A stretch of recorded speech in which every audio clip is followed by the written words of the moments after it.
عورت کی عزت کیا ہوتی ہے یہ بیٹی کا باپ بن کر ہی پتہ چلتا ہے۔ کردار صرف عورت کا ہی دیکھا جاتا ہے، چاہے مرد کردار سے گر کر بد کردار ہی کیوں نہ ہو جائے۔ عورت کی عزت کو اگر داغ لگ جائے تو یہ داغ پوری زندگی کے لیے ناسور بن جاتا ہے۔ جس عورت کا جسم گورا ہو وہ کم عقل ہوتی ہے، وہ اپنی خوبصورتی کے محور سے نکلنا ہی نہیں چاہتی۔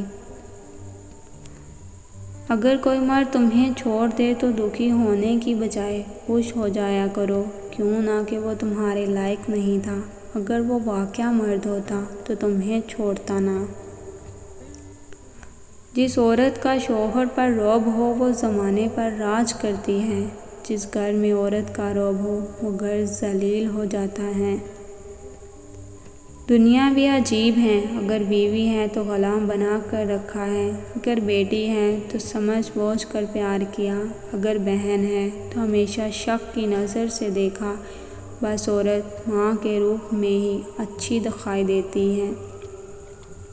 جس عورت کا جسم پتلا ہو وہ غصے والی اور چالاک ہوتی ہے۔ اگر مرد چھوٹی چھوٹی باتوں پر لڑنے لگے تو عورت کو سمجھ جانا چاہیے مرد اداس ہے، اسے پیار کی ضرورت ہے۔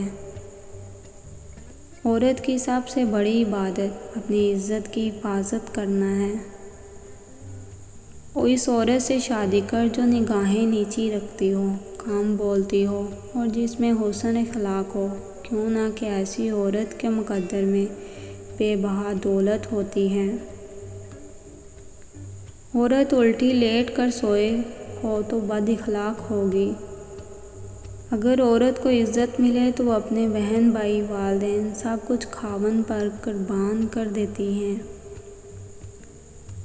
کسی بھی گھر کو برباد کرنے میں عورت کا ہاتھ ہوتا ہے، چاہے وہ بہن کی صورت میں ہو، ماں کی صورت میں ہو یا بیوی کی صورت میں ہو۔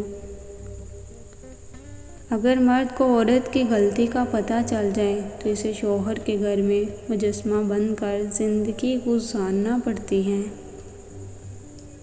حکومت اور عورت کی محبت حد سے زیادہ مشکل ہے۔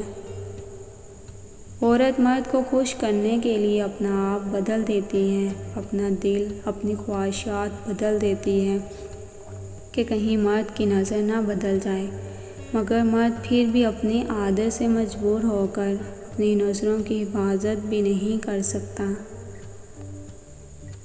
عورت کو اپنے پیار میں پاگل کرنا ہے تو اس کو عزت اور توجہ دو، اور جب یہ دو چیزیں دو گے تو وہ خود بخود تمہیں پسند کرنے لگے گی۔